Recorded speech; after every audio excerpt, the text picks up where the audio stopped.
우리에게 허락하신 말씀은 사무엘하 5장 1절부터 16절 말씀입니다.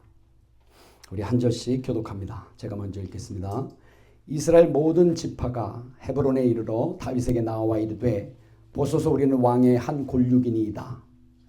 사울이 우리의 왕이 되었을 때에도 이스라엘을 거느려 출입하게 하신 분이 왕이시었고 여호와께서 왕에게 말씀하시기를 내가 내 백성 이스라엘의 목자가 되며 네가 이스라엘의 주권자가 되리라 하셨나이다 하니라. 이에 이스라엘 모든 장로가 헤브론에 이르러 왕에게 나오매 다윗 왕이 헤브론에서 여호와 앞에 그들과 언약을 맺음에 그들이 다윗에게 기름을 부어 이스라엘 왕으로 삼으니라.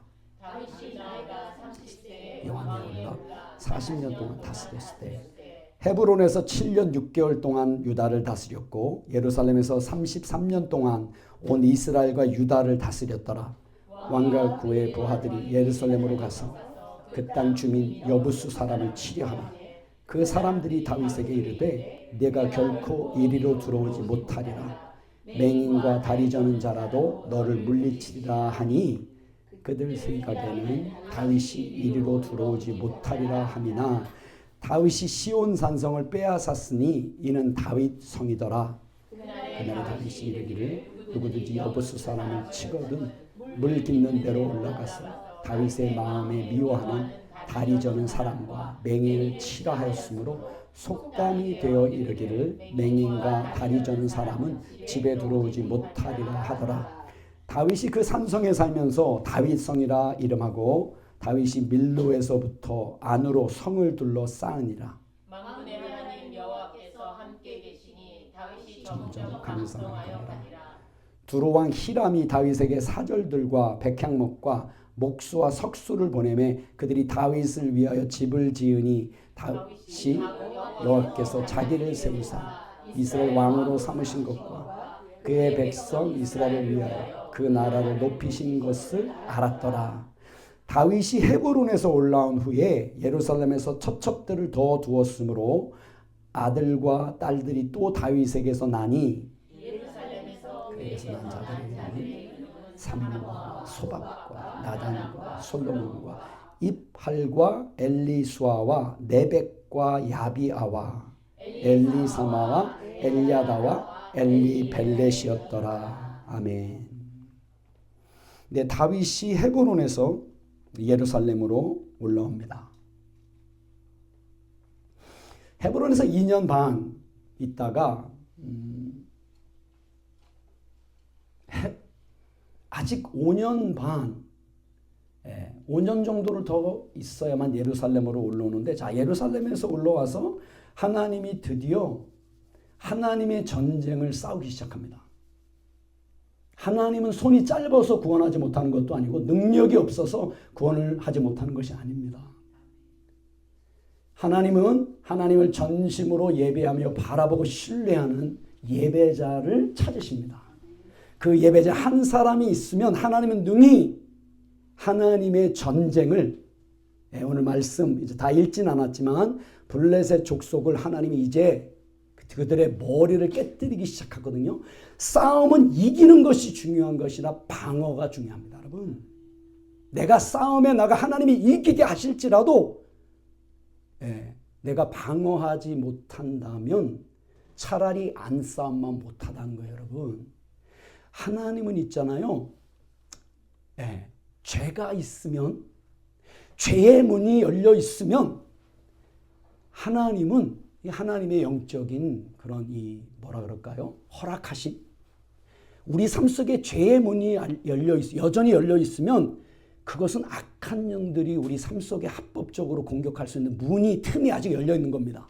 예루살렘에 올라온 다윗을 통해서 하나님은 충분히 다 이제 이기기 시작하거든요. 근데 언제든지 그렇게 싸워서 우리 삶도 회복시킬 수 있지만 여전히 우리 삶 속에 우리가 이제 해결되지 않은 삶 속에 어떤 습관, 어떤 마음의 태도, 이런 것들이 하나님의 마음과 합하지 않으면 여전히 악한 것들이 우리 삶을 허물어뜨릴 수 있다는 거예요. 공격을 할 수 있다는 거예요. 그래서 하나님이 우리의 삶을 온전히 회복시켜주지 못하는 거예요. 왜냐하면 나중 형편이 처음 형편보다 더 악하게 될 수 있거든요. 그래서 하나님 기다리십니다. 다윗을 기다리신 것처럼 우리를 기다립니다, 여러분. 예배자로 세워지기를 기다립니다, 여러분. 그래서 우리를 훈련하신 광야에서. 그래서 오늘 보면 이제 본격적으로 하나님이 영적인 전쟁이 시작됩니다. 그리고 하나님이 아브라함에게 약속하신 그 땅이 있잖아요. 예, 왜냐하면 여호수아 때 한 5분의 1 정도만 가나안 족속 내어 쫓고 한 5분의 1 정도만 회복한 거거든요. 근데 전체를 하나님이 아브라함에게 약속하신 유브라데부터 어디입니까? 애굽의 국경선까지 다윗 때 하나님이 하나님의 전쟁으로 그것을 하나님이 이루시게 되거든요. 온전한 회복이 하나님은 우리를 향해서도 이스라엘을 향해서 다윗이라는 왕을 세워 그렇게 보여주신 것처럼 우리 삶 속에도 우리 예배 가운데 우리 교회 가운데에도 예수님이 왕으로 우리가 전심으로 바라보고 신뢰하고 예배하는 가운데 연합이 이루어질 때 하나님이 싸우시는 것을 보게 될 것입니다. 예, 이제 그 말씀이 본격적으로 오늘 사무엘하 5장부터 시작이 되는데 한번 함께 살펴보기를 원합니다. 한 절씩 나가면서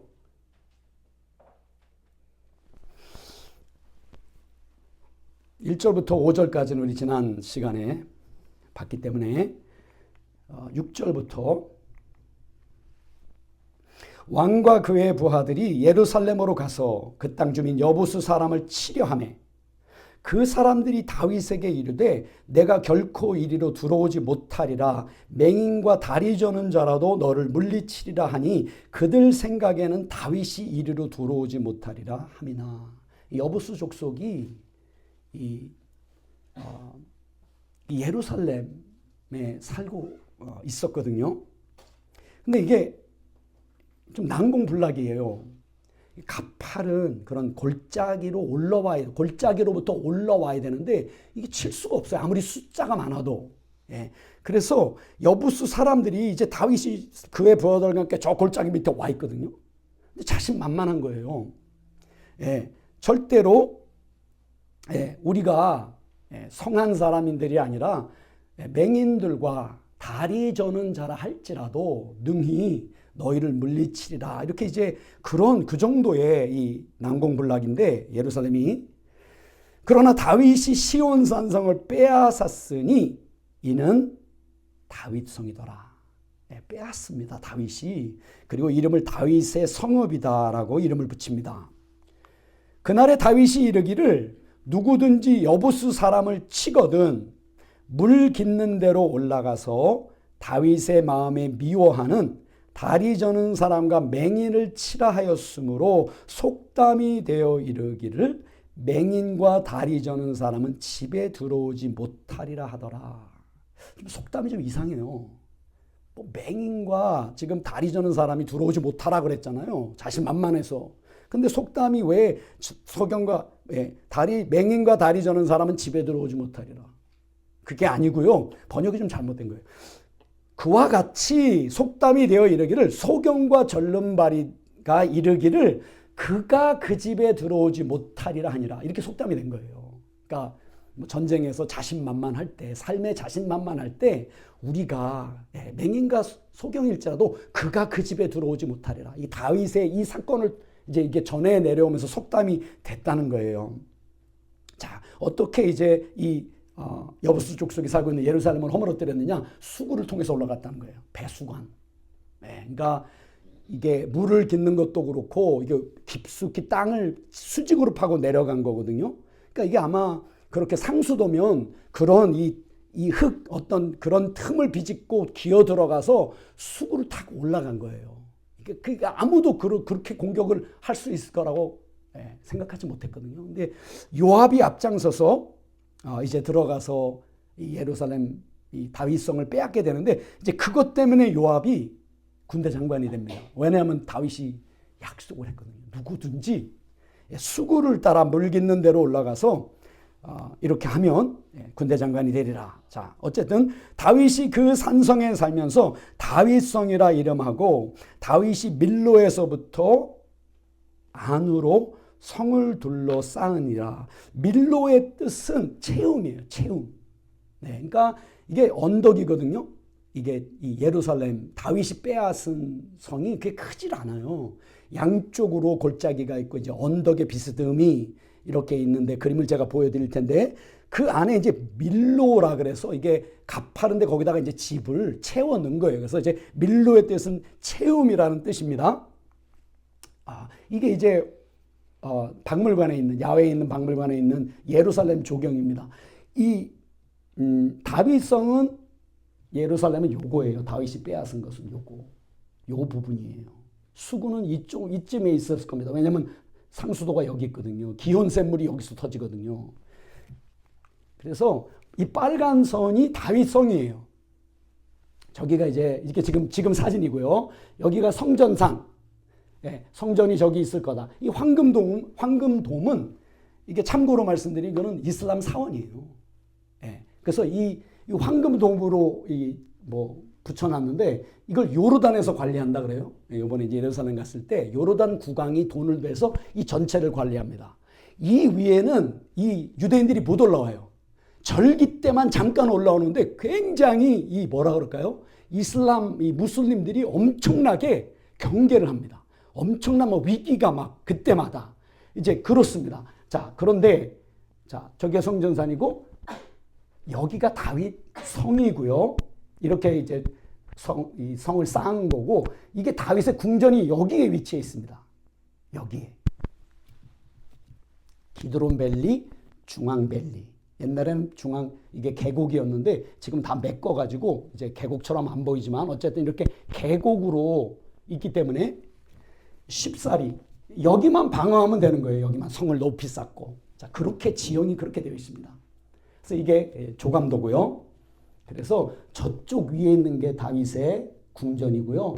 그 앞에 이제 계단식으로 되어 있는 성벽처럼 보이잖아요. 저쪽 위에. 이게 발굴되어 있습니다. 오늘도. 그리고 이게 기온샘물이 여기서 터쳐 나옵니다. 이게 실로암으로 여기로 끌어들였어요. 히스기야 왕이 나중에 이렇게 파가지고 밑으로 해서 이게 실로암 못이 여기 있습니다. 그래서 이제 가파르게 올라가는데 이게 이제 발굴된 아까 그 계단식으로 된 다윗 궁 밑에 있는 계단식으로 된 그래서 저 위가 다윗 궁 저 맨 끝에 있죠. 좀 망대 같은 게 있잖아요. 그게 이제 다윗 궁전의 망대 가장 높은 곳. 이제 거기서 내려다본 거겠죠. 다윗이 그 위에서 내려다본 거예요. 아까 그 끝에 위에서. 그래서 이렇게 가파릅니다. 저희가 기드론 골짜기예요. 여부수 족속이 진짜 소경과 다리 저는 자들이 있어도 이거 못 이겨요. 그렇죠? 그렇게 자신만만했던 거예요. 자, 이게 이렇게 되어 있고 이게 저 끝에 있는 다윗의 궁전입니다. 다윗의 궁전터예요. 여기가. 안에서 바깥으로 찍은 겁니다. 이제 다윗의 장막입니다. 하나님을 예배했던 다윗의 장막. 자, 만군의 하나님 여호와께서 함께 계시니 다윗이 점점 강성하여 가니라. 이 말씀은 조금 번역이 이렇게 바뀌었어요. 그래서 어떻게 이 말씀은 시작하냐 하면 다윗이 계속 걸어가니 강성해지니라. 이렇게 번역이 돼야 됩니다. 여러분 우리 시편 말씀에서 기억나세요? 히브리의 관점에서는 인생을 살아가는 게 길을 걸어가는 거로 표현했다 그랬죠. 그래서 길이 데레크라고 우리가 함께 배웠잖아요. 그래서 여기 보면 다윗이 계속 걸어갔다는 거예요. 그랬더니 점점 더 강해졌다는 거예요. 어떻게 무슨 삶을 다윗이 계속 걸어간 거예요, 지금요? 여호와 하나님을 예배하는 삶으로 지금 다윗성을 빼앗고 그렇죠? 이곳에서 계속 하나님을 예배하는 삶으로 계속 나아갔다는 거예요. 강성해 가니라. 그러자 만군의 하나님 여호와께서 그와 함께 계시니라. 이게 직역의 원래 뜻입니다, 여러분. 지금까지 여호와 하나님은 다윗과 함께 하셨습니다, 여러분. 광야에서 사울의 손에 도망칠 때도 블레셋 가디에 피하여 그곳에서 한때를 보낼 때에도 늘 항상 하나님은 다윗과 함께 하였습니다. 그런데 예루살렘에 이제 다윗성을 하나님께서 저로 하여금 이제 세우게 하고 그곳에서 하나님을 계속해서 예배하여 나갈 때 드디어 하나님이 어떤 하나님으로 함께 하시냐면 전쟁에 능하신 하나님으로 함께 하십니다. 하나님이 이제부터 본격적으로 영적인 전쟁을 싸우겠다는 거예요. 눈에 보이는 블레셋 족속이 아니라 그 족속 뒤에 역사하는, 오늘 이 시대에도 이스라엘을 허물어뜨리기 위하여 그런 가자, 이 뭐라 그러죠? 팔레스타인, 그 배후에 역사하는, 이 테러 조직 배후에 역사하는 악한 영들, 거짓 신들, 하나님을 대적하는, 이스라엘을 대적하는 그 영들을 하나님이 이제는 다루기 시작하는 거예요. 이제는 그래서 다윗이 계속해서 하나님 앞에 예배하며 전쟁에 능하신 만군의 하나님 여호와께서 그와 함께 이제는 하나님이 직접 전쟁하시는 것을 볼 수 있는 그런 자리까지 하나님이 인도하신 거예요, 여러분. 하나님은 사실 사울에게 도망다닐 때 광야에서 만군의 하나님으로 거긴 연단하고 훈련받는 장소잖아요. 그래서 우리 삶 속에도 여러분 이런 이 삶의 이 연단에 어떤 과정들이 있습니다. 하나님을, 만군의 하나님, 전쟁에 능하신 하나님, 우리의 삶을 능히 회복시키는 하나님, 이 다윗의 자리까지, 예수님을 왕으로 전심으로 고백할 수 있는 자리까지 가기 위해서는 어떤 단계가 있거든요. 하나님을 알아가는 단계. 가장 아마도 이 중요하고 기초적인 단계가 하나님을 아버지로 하는 단계.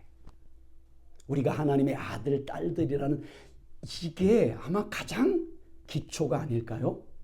그 다음에 굳이 생각하자면 예수님의 제자로 헌신되는, 본격적으로 이제는 제자로 우리의 삶이 다루어지는, 훈련되어지는, 좀 더 거기서 나가자면 이제는 친구, 종 다음일 것 같아요. 친구는. 왜냐하면 친구에게는 마음을 있는 대로 나누지만 사실 종에게는 그냥 일만 시키거든요. 그러니까 이제 그런 어떤 훈련을 통해 가면서 이 전쟁에 능하신 하나님, 이 하나님을 우리가 정말 알아가는 때는 아마도 어떤 중보 기도자로서의 어떤 부르심, 교회를 위해, 어떤 나라를 위해, 어떤 주의 종들을 위해 성령의 인도를 쫓아 이렇게 이 자리, 그리고 또 있자면 신부, 아마 그게 신랑 되신 그리스도께서 이제 맞이하러 오시는 신부로 단장된, 그게 이제 그런데 어쨌든 하나님이 이스라엘 가운데 다윗을 통해 만군의 하나님으로 나타나기 시작합니다. 자, 그때 두로왕 히람이 다윗에게 사절들과 백향목과 목수와 석수를 보내매 그들이 다윗을 위하여 집을 지으니. 두로왕 히람, 오늘날 레바논이거든요. 그곳에는 이 백향목, 산 위에, 헐몬산 그쪽으로 산 위에 백향목, 전나무과인데요. 굉장히 굵고 높습니다. 목재가 너무 좋아요. 그래서 그걸 보내옵니다. 목수와 석수를 더불어서. 그래서 그들이 다윗을 위해 집을 건축해 줍니다. 아까 우리가 본 그 성전터, 돌터가 있었잖아요. 거기에 집을, 궁전을 지어줍니다. 그것을 보고 다윗이 여호와께서 자기를 세우사 이스라엘 왕으로 삼으신 것과 그의 백성 이스라엘을 위하여 그 나라를 높이신 것을 알았더라. 그걸 보고 아는 거예요. 경험적으로. 하나님이 높이신 거잖아요. 그렇죠? 그렇게 막 가서 세워달라고 얘기한 것도 아닌데, 다윗이 헤브론에 올라온 후에 예루살렘에서 처첩들을 더 두었으므로 아들과 딸들이 또 다윗에게서 나니. 왜 다윗이 처첩들을 더 두었을까요? 왜 그럴까요? 외로운 거예요. 아내들이 많아요. 여럿이 있습니다. 여전히 외롭습니다. 예루살렘에서 그에게서 난 자들의 이름은 삼무아와 소밥과 나닷과 솔로몬과 입할과 엘리수아와 레벡과 야비아와 엘리사마와 엘야다와 엘리벨렛이었더라. 자, 이 이름들이 있잖아요. 자, 엘리샤마, 하나님이 들으셨다, 이런 뜻입니다. 하나님이 들으셨다. 엘야다, 하나님이 아신다, 이런 뜻입니다. 엘리벨렛, 하나님은 구원이시다. 이런 뜻이에요. 자, 입할 여호와가 선택하셨다. 엘리시와 하나님은 구원이시다. 아까 그 엘리벨렛이랑 비슷하죠. 지난번 기억나세요? 왕의 아내들의 소원은 뭐라고요? 자기가 낳은 아들이 왕의 뒤를 잇는 것이 소원이에요. 그래서 이름을 붙일 때도 이렇게 그 소원을 담아서 붙이는 거예요. 그런데 이스라엘의 왕은 그냥 왕이 아닙니다. 예배자입니다. 그럼 먼저 예배자로 세워져야 됩니다. 그렇죠? 어떤 왕비는 그것을 알았을 수도 있고 아마 몰랐을 수도 있고. 자, 근데 내 아들이 내 자녀가 예배자가 되길 원합니다. 그 소원만 가지고 예배자로 세워집니까? 아닙니다. 왕의 아내가 보여야 됩니다. 여러분, 어머니가 예배하는 것을 보여야 됩니다. 어머니가 먼저 예배자로 세워져야 그래야만 아들, 딸들이 예배자가 될 수 있는 겁니다. 다윗이 보기에 자기의 아내들이 그런 소원을 가지고 있고 아들들의 이름을 이렇게 붙였지만 아내들이 다윗의 마음을 모르는 거예요. 예배자로 하나님을 예배하는 아내가 없는 거예요. 그러니까 외로운 거예요, 여러분. 아무리 우리가 아내가 많아도 다윗처럼 가진 것이 많아도 어떤 내 주위에 사람이 많아도 내가 하나님을 예배하는 자리에 서지 못한다면 그리고 그런 예배자와 함께 연합하지 못한다면 계속 삶은 외로운 거예요, 여러분. 이 땅에서는. 그래서 계속 여러분 이 예배자로 세워져야 되거든요. 그게 다윗의 외로움이었던 거예요. 그런데 삼무아와 소밥과 나단과 솔로몬 누가 낳은 아들들입니까? 밧세바가 낳은 아들들이요. 밧세바가 죽음을 당한 아들 빼놓고 4명을 더 낳습니다. 그리고 4번째 이름을 솔로몬이라 이름을 짓습니다. 솔로몬은 샬롬이에요. 평강. 첫 번째 삼무아는 들음입니다. 들었다는 거예요. 들음. 두 번째 소밥은 반항입니다. 반항적인. 세 번째는 선물입니다. 나단 선지자. 이름을 쫓아서 나단이라고 짓습니다. 이름을 선물. 그리고 솔로몬이거든요. 예루살렘에 거하는 거민뿐만 아니라 이스라엘 모든 전체가 다 압니다. 사건을. 그렇죠? 밧세바가 어떤 여자인지 압니다. 우리아의 아내였던. 그리고 밧세바의 아들들은 왕의 뒤를 이어 왕자로 세워질 수 있는 자리가 아닙니다. 밧세바가 물론 밧세바도 아픔이 있는 분명히 아픔이 있었어요. 이게 좀 얘기하자면 조금 길지만 어쨌든 할아버지가 아히도벨입니다. 성경에 나오는 그 말씀이 정확한 것 같아요. 아히도벨에게는 아들이 하나 있는데 암미엘입니다. 암미엘은 다윗의 36명, 37명의 용사들 중에 하나입니다. 암미엘. 그 딸이에요. 밧세바가 암미엘의 딸. 근데 우리아는 햇사람이잖아요. 다윗의 용사들 중에 맨 마지막에 이름으로 등장하는 이 우리아거든요. 근데 아히도벨은 어떤 사람인지 여러분 아시죠?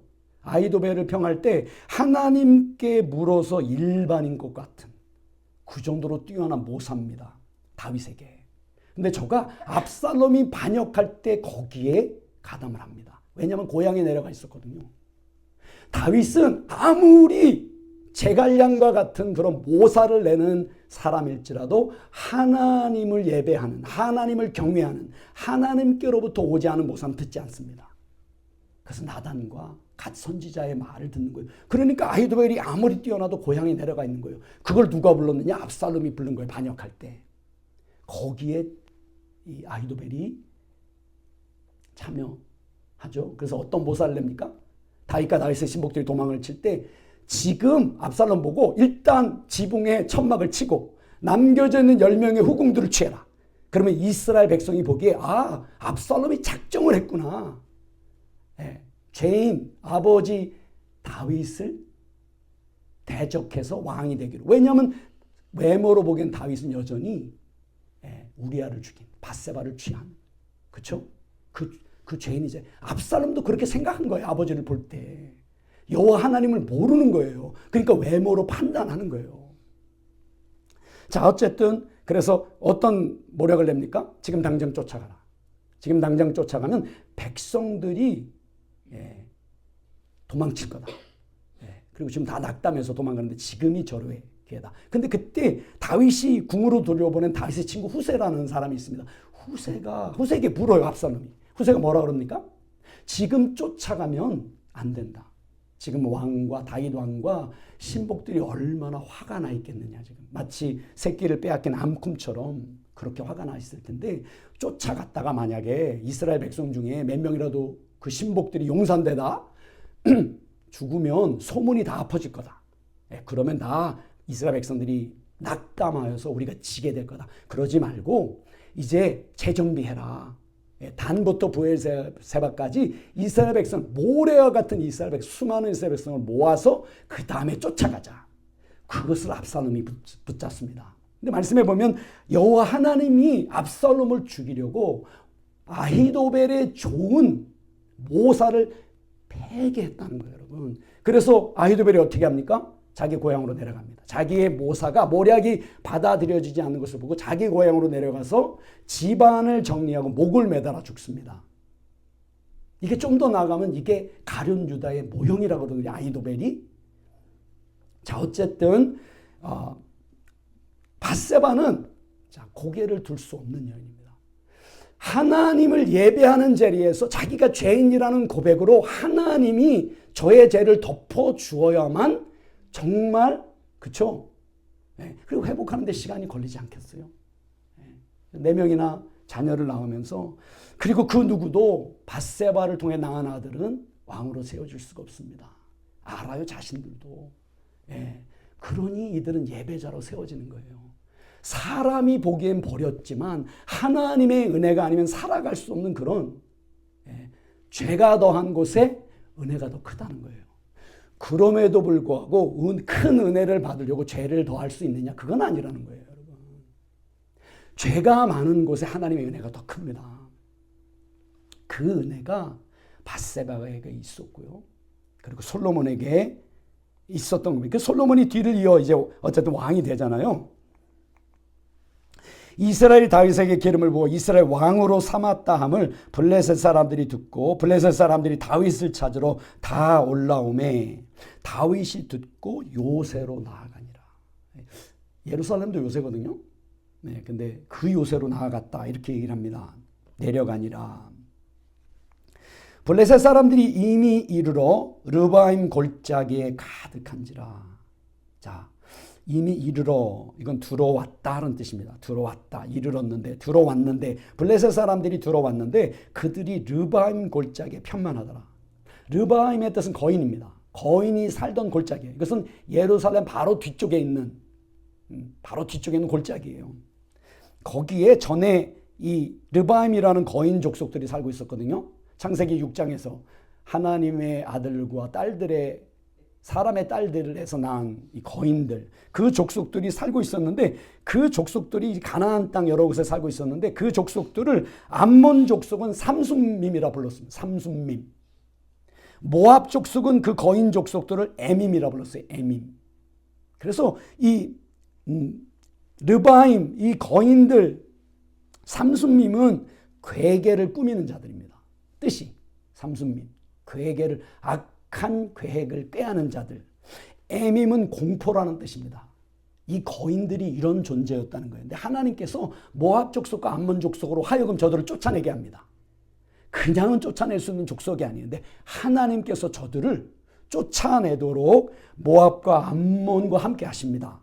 그래서 그들이 이제 살던 곳인데, 그래서 이제 이 거인들 르바임 족속을 뭐라고 이제 신명기 2장에 보면 그들에 대해서 말을 해놨냐면, 그들은 아낙 족속같이 강하고 많고 키가 크므로 그들을 아낙 족속과 같이 르바임이라 불렀으나 모압 사람은 그를 에밈이라 불렀고 암몬 족속은 삼순밈이라 불렀더라. 자, 뭐예요? 강하고 많고 키가 커요. 이거는 하나님이 함께하지 않으면 절대로 무너뜨릴 수 없는. 자, 그 르바임 족속들이 살던 곳이 어디 있었냐? 예루살렘 바로 뒤쪽에 있는 골짜기에 있었다는 거예요. 거기에 블레셋 사람들이 들어와서 지금 진을 친 겁니다. 다윗이 여호와께 여쭈어 이르되 내가 블레셋 사람에게로 올라가리이까 여호와께서 그들을 내 손에 넘기시겠나이까 하니 여호와께서 다윗에게 말씀하시되 올라가라 내가 반드시 블레셋 사람을 내 손에 넘기리라 하신지라. 다윗이 여전히 하나님 앞에 묻습니다. 내가 올라가리까 저들을 대적하여 올라가라 말씀하십니다. 다윗은 전쟁은 하나님의 주권에 속했다는 것을 지금까지 훈련을 통해 알았습니다. 그리고 왕이지만 다시 하나님 앞에 겸손하게 묻습니다. 예배의 자리에서 올라가리까 올라가라 말씀합니다. 그러자 다윗이 바알 브라심에 이르러 거기서 그들을 치고 다윗이 말하되 여호와께서 물을 흩음같이 내 앞에서 내 대적들을 흩으셨다 하므로 그곳 이름을 바알 브라심이라 하니라. 브라심, 페라심은 균열입니다. 파열, 균열, 깨뜨렸다는 거예요. 물을 흩음같이. 바알은 바알입니다. 그곳에서 블레셋 족속의 배후의 역사는, 그 위 역사는 악한 영들의 머리를 깨뜨렸다는 거예요. 이게 하나님의 영적인 전쟁. 자, 그래서 그곳 이름을 바알 브라심이라.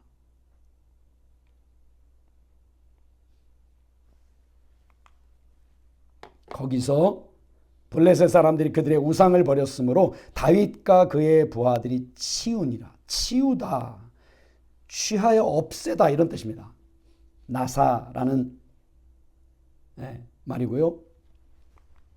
역대상 14장에도 이게 기록이 되어 있거든요. 같은 말씀이 블레셋 사람이 그들의 우상을 그곳에 버렸으므로 다윗이 명령하여 불에 살으니라. 그냥 치운 것이 아니라 불에 살랐다는 거예요. 근데 그냥 불도 아니고 말씀에 보면 그 불이라고 되어 있습니다. 그 불. 오늘 말로 하면 성령의 불. 하나님의 진노의 불, 심판의 불. 하나님이 임재하실 때 불 가운데 불로 그 하나님이 그 우상을이라고 사무엘하 5장 21절의 우상이에요. 아차브가 우상입니다. 그런데 역대상 14장 12절에서는 우상이 아니라 신들입니다. 신들. 엘로힘.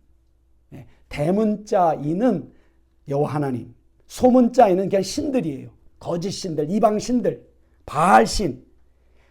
그 우상, 그들의 신들을 버리니 다윗이 명령하여 불에 살으니라. 누가 불에 살은 거예요, 지금요?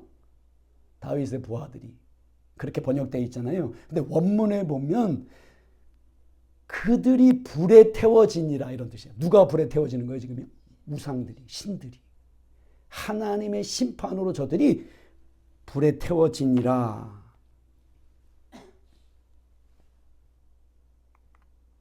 블레셋 사람들이 다시 올라와서 르바임 골짜기에 가득한지라. 여러분, 싸우는 게 중요한 것이 아니라 그랬죠. 대적이 다시 올라옵니다. 르바임 골짜기로. 다윗이 여호와께 여쭈니 여호와께서 이르시되 올라가지 말고 그들 뒤로 돌아서 뽕나무 숲을 맞은편에서 그들을 기습하라. 하나님이 어떻게 이번에는 싸우실지를 다윗에게 말씀해 주십니다. 다윗이 이렇게 싸운 거예요. 항상요. 믿음은 들음에서 나며 들음은 그리스도의 하나님의 말씀으로 말미암느니라. 하나님께 정확하게 듣잖아요. 음성을, 뜻을 알잖아요. 그러면 그래도 기다려야 되죠. 언제 나가야 되니? 자, 그게 이 말씀이에요. 너는 올라가지 말고 그들의 뒤로 돌아가서 너는 뽕나무 앞쪽으로부터, 맞은편이니까 건너편 앞쪽이죠. 앞쪽으로부터 그들에게로 들어가라. 원문에 이렇게 되어 있습니다. 그들에게로 들어가라. 그때 뽕나무 꼭대기에서 걸음 걷는 소리가 들리거든 곧 공격하라. 그때 여호와가 너보다 앞서 나아가서 블레셋 군대를 치리라 하신지라. 이게 순서가 좀 바뀌었어요. 네가 뽕나무 꼭대기들에서 걸음소리를 듣게 되거든. 하나님의 천군이죠. 천사 걸음소리를 듣게 되거든. 그때에 공격하라고 먼저 나오는 게 아니고요. 그때에 여호와께서 블레셋 사람들의 군대를 치시려고 네 앞에 나아가시리니 그때에 너는 공격하라가 아니고요. 원문으로는 자르리라요. cut. 자르리라. 다른 또 뜻이 뭐냐 하면 결단하라. 결단하다 이런 뜻입니다. 하라츠라는 히브리 말인데요. 움직이다, 결단하다, 자르다 이런 뜻입니다. 그런데 이게 어떤 뜻이냐, 어떤 뜻으로 쓰였냐면요. 너는 너의 마음의 결단을 내리게 되리라 이렇게 되어 있습니다. 여호와 하나님으로부터 감동이 오게 된다는 거예요, 여러분. 그 소리가 하나님이 약속하신 것처럼 기다려야 되는데 맞은편에서 뽕나무 숲을 맞은편에서 이제 대적을 향해 기다려야 되는데 나무들 위에서 걸음 걷는 소리가 들리면 그게 어떤 신호냐? 여호와 하나님이 너 앞서가서 저들을 치는 그때 너 마음에 감동이 있을 거라는 거예요. 마치 삼손이 감동으로 떨쳐 일어난 것처럼 문짝을 뽑은 것처럼 뭐 평소 때 문짝을 뽑았나요? 아닙니다. 여호와 하나님의 영이 임할 때 문짝을 뽑은 거예요. 삼손이. 마치 그것처럼 다윗이 무슨 싸움을 잘해서 지금 치러 나갔나? 그게 아닌 거예요. 여전히 다윗은 전쟁 앞에서 두렵고 떨립니다. 여전히 하나님을 바라보지 않으면 예배하지 않으면 두렵고 떨립니다. 그런데 하나님이 말씀을 쫓아 이렇게 기다리고 섰을 때 그런 것이 들릴 때 이때구나. 그러면 너의 마음 가운데 부어질 거라는 거예요. 이제는 담대하게 그런 담대한 마음을 부어줄 거라는 거예요. 이게 원문엔 그런 뜻으로 되어 있습니다. 그냥 공격하라가 아니고 네 마음대로. 네 마음에 그런 감동과 담대한 마음이 부어지게 되면 네가 마음의 결단을 내리게 될 것이다. 이런 뜻입니다, 여러분. 이게 바로 예배자에게 주시는 하나님의 말씀이고요. 이것이 바로 영적인 싸움을 싸기 위해서는 반드시 훈련되어야 하는 부분입니다, 여러분. 이게 바로 준비가 된 거예요. 이 하나님이 이제 싸움을 할 수 있는 하나님이 진짜 아브라함에게 약속하신 그 땅을 이제는 하나님이 회복할 수 있는. 이에 다윗이 여호와의 명령대로 행하여 블레셋 사람을 쳐서 게바에서 게셀까지 이르니라. 자, 명령대로 행합니다. 감동이 왔습니다. 반드시 이기는 거죠. 그래서 어디까지 가냐면 게셀까지 가는데요. 이게 이제 아까 역대상 14장에 이렇게 쓰여져 있습니다. 이에 다윗이 하나님의 명령대로 행하여 블레셋 사람들의 군대를 쳐서 기브온에서부터 게셀까지 이르렀더니 이렇게 됐습니다. 게바가 기본이에요. 같은 말이에요. 같은 어원을 가지고 있어요. 그리고 이게 끝입니다.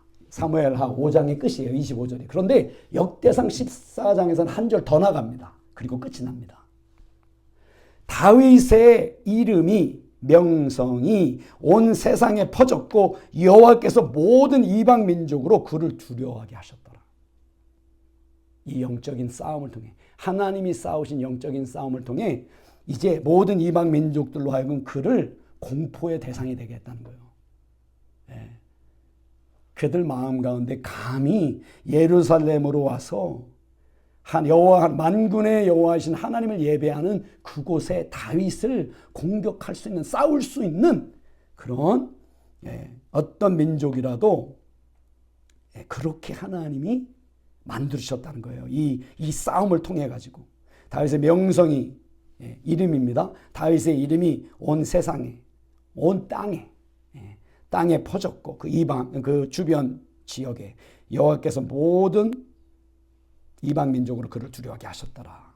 자, 이것이 이제 근데 역대상에 보면 이 다윗의 이 전쟁이 하나님의 영적 전쟁이 좀 더 구체적으로 좀 기록이 되어 있거든요. 그 말씀만 좀 읽고 함께 마치기로 하겠는데요. 참고로 지도를 보면 예루살렘이 여기 있고요. 르바임 골짜기가 바로 뒤에 있습니다. 뒤에. 예루살렘 뒤에. 여기가 베들레헴이고요. 여기가 아둘람, 헤브론. 그리고 기브온이 여기고요. 게셀까지 영토를 한 번의 싸움으로 빼앗습니다. 회복합니다. 그래서 역대상 11장 7절부터 19절 말씀인데요. 우리 한 절씩 교독해서 읽고 마치기로 하겠습니다. 제가 먼저 읽겠습니다. 다윗이 그 산성에 살았으므로 무리가 다윗성이라 불렀으며 밀로에서부터 두루 성을 쌓았고 그 성의 나머지는 요압이 중수하였더라. 만군의 여호와께서 함께 계시니 다윗이 점점 강성하여 가니라. 다윗에게 있는 용사의 우두머리는 이러하니라. 이 사람들이 온 이스라엘과 더불어 다윗을 한꺼번에 나라를 얻게 하고 그를 세워 왕으로 삼았으니 이는 여호와께서 이스라엘에 대하여 이르신 말씀대로 함이었더라. 다윗에게 있는 용사의 수요가 이러하니라.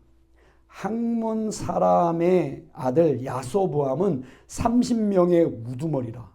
그가 창을 들어 한꺼번에 300명을 죽였고 그 다음은 아호와 사람 도도의 아들 엘르아살이 세 용사 중 하나이다. 그가 바스담밈에서 다윗과 함께 있었더니 블레셋 사람들이 그곳에 모여와서 친히 거기에 보리가 많이 난 밭이 있더라. 백성들이 블레셋 사람들 앞에서 도망하되 밭 가운데 서서 그 밭을 보호하여 블레셋 사람들을 죽였으니 여호와께서 큰 구원으로 구원하심이었더라. 30우두머리 중 3사람이 바위로 내려가서 아둘람골 다윗에게 이를 때에 블레셋 군대가 르바임 골짜기에 진쳤더라. 그때 다윗은 산성에 있고 블레셋 사람들의 진영은 베들레헴에 다윗이 갈망하여 이르되 베들레헴 성문 곁 우물물을 누가 내게 마시게 할꼬 하매 이 세 사람이 블레셋 사람들의 군대를 돌파하고 찾아가서 베들레헴 성문 우물물을 기어하고 다윗에게 왔으나 다윗이 마시기를 기뻐하지 아니하고 그 우물을 여호와께 부어드리고 함께 읽습니다. 이르되 내 하나님이여 내가 결단코 이런 일을 하지 아니하리이다. 생명을 돌아보지 아니하고 갔던 이 사람들의 피를 어찌 마시리까 하고 그들이 자기 생명도 돌보지 아니하고 이것을 가져왔으므로 그것을 마시기를 원하지 아니하니라. 세 용사가 이런 일을 행하였더라. 아멘. 이 세 용사가 다 삼손 같은 사람들이에요. 여호와의 영이 임했을 때 300명을 치고 800명을 칩니다. 용사들이. 그런데 르바임 골짜기에 블레셋 군대가 들어올 때 다윗이 어디로 내려갔다고 여기 되어 있습니까? 아둘람굴로 내려갑니다. 아둘람굴로. 그리고 베들레헴 성문 곁에 우물물이 생각이 나서 근데 거기에 블레셋 족속이 들어와 있습니다. 길보아 산에서 사울과 요나단이 죽임을 당하잖아요. 이스라엘이 블레셋 사람들에게 패하잖아요. 전쟁에서. 그리고 난 후에 블레셋 사람들이 베들레헴까지 들어옵니다. 거기에 주둔하며 있었던 거예요. 그러니까 다윗이 예루살렘으로 올라오기까지는 시간이 걸린 거예요. 그러나 그 시간 동안 다윗은 어떻게 한 거예요? 계속 걸어간 거예요. 하나님을 예배하는 길로. 점점 강해진 거예요. 모든 것이 하나님의 때가 있는 거예요. 헤브론에서 예루살렘에 올라간 게 한 5년 정도 걸렸거든요. 이건 지체된 것이 아니라 하나님이 기다리신 거예요. 더 때가 찰 때까지. 여러분 기다리세요. 그러나 하나님을 예배하는 자리를 지키세요. 반드시 우리를 여러분 회복시킬 뿐만 아니라 하나님이 우리에게 원하시는 건 뭐라고요? 연합입니다. 그래서 연합 그런 말씀이 계속해서 우리에게 연합해야 우리의 삶을 노략질했던 우리 땅이거든요. 블레셋 족속, 그 블레셋 족속이 받은 땅이 아니에요. 그것은 이스라엘에게 약속하신 땅입니다. 네. 만군의 하나님, 전쟁에 능하신 하나님이 이스라엘이 다윗과 믿음의 용사들이 다윗과 함께 여호와 하나님을 예배하는 예배자들이 연합하게 될 때 만군의 하나님이, 전쟁에 능하신 하나님이 싸우기 시작합니다. 여러분.